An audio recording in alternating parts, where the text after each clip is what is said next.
Gita Sulistiawati, NPM 4073. Nama saya Melisa Restiana, NPM 4993. Saya Edi Fajar Arifin, NPM 1910104131. Baiklah, di sini saya akan menjelaskan tentang kriteria data yang baik serta perbedaan antara observasi dan eksperimen. Kriteria data yang baik harus memiliki harus memenuhi empat hal ini. Yang pertama, objektif, representatif, memiliki standar error yang kecil. Yang terakhir yaitu relevan. Yang pertama yaitu objektif. Objektif berarti sesuai dengan fakta dan apa adanya. Dua, representatif yaitu menggambarkan dari keseluruhan data dan tidak dipotong-potong data tersebut. Yang ketiga, memiliki standar error yang kecil, yaitu tingkat dari kesalahannya yang kecil serta meminimalisir adanya kesalahan-kesalahan dari data tersebut. Dan terakhir yaitu relevan, yaitu sesuai dengan apa yang ditampilkan nyata apa adanya. Yang kedua, saya akan menjelaskan tentang observasi dan eksperimen. Yang pertama yaitu pengertian dari observasi dan eksperimen. Observasi yaitu kegiatan yang tidak melakukan apa-apa, hanya mengamati saja. Yang kedua, eksperimen. Eksperimen berarti ada campur tangan dari sang peneliti tersebut dan terlibat langsung untuk meneliti hal-hal yang ingin diteliti. Untuk lebih jauh lagi, saya akan menjelaskan mengenai perbedaannya melalui dari contoh yang saya berikan. Yang terlihat dari perbedaan antara observasi dan eksperimen, kita akan membuat contoh mengenai dari penelitian dari tadi.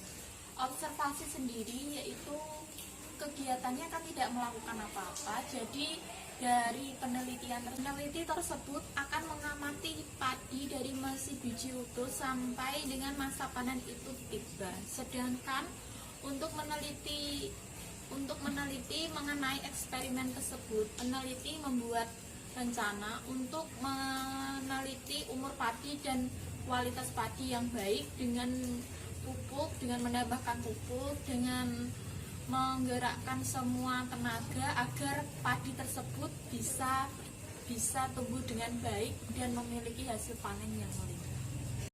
Di sini saya akan menjelaskan tentang pembagian data yang dapat kita lihat sebagai berikut.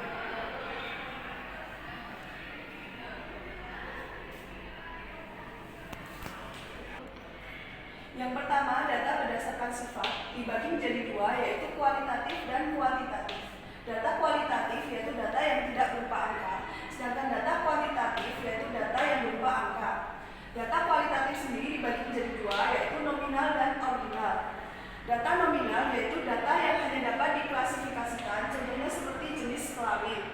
Sedangkan data ordinal yaitu data yang berupa urutan atau ranking, misalnya seperti umur, kemudian peringkat. Nah, kemudian data kuantitatif dibagi menjadi dua, yaitu interval dan rasio. Data interval yaitu data yang dapat dibandingkan, sedangkan data rasio yaitu data yang dapat dimatematikkan, misalkan dikurangi atau ditambahkan. Kemudian yang kedua yaitu data berdasarkan sumber dibagi menjadi dua, yaitu internal dan eksternal. Data internal yaitu data yang bersumber dari suatu instansi atau kelompok. Kemudian data eksternal yaitu data yang berasal dari luar instansi atau kelompok.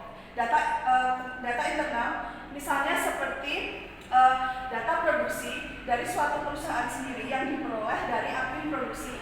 Sedangkan data eksternal itu misalnya seperti data penjualan perusahaan lain yang memiliki produk sejenis.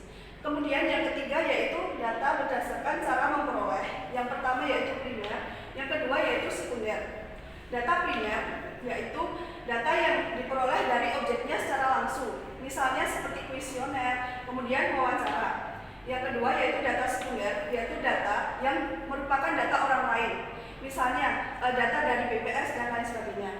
Kemudian yang keempat yaitu data berdasarkan cara mengumpulkan. Yang pertama cross section, yang kedua yaitu time series.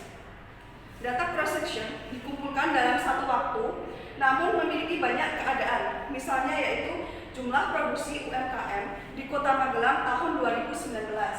Kemudian yang kedua yaitu time series, yaitu data yang dikumpulkan dalam satu tempat namun banyak waktu. Misalnya yaitu jumlah produksi UMKM Tidar pada tahun 2010 sampai 2019. Itulah penjelasan dari saya. Penjelasan berikutnya akan dijelaskan oleh teman saya. Di sini saya akan menerangkan variabel discrete dan variabel kontinu.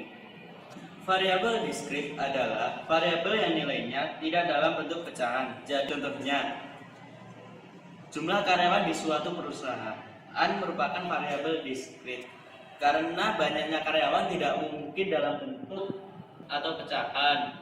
Misal seperti 100,5 karyawan, itu kan tidak mungkin. Jadi harus dalam bentuk bulat seperti 110 karyawan atau 120 karyawan. Dan selanjutnya adalah variabel kontinu. Adalah variabel yang nilainya dapat dalam bentuk pecahan atau seperti contohnya jarak tempuh sepeda motor merek apapun, setiap liter premium akan menghasilkan berapa kilometer. Misalnya dalam 5 liter dapat menjangkau 40,1 km per jam. Sekian review dari kelompok kami, kurang lebihnya kami mohon maaf. Wabillahi taufiq wal hidayah. Wassalamualaikum warahmatullahi wabarakatuh.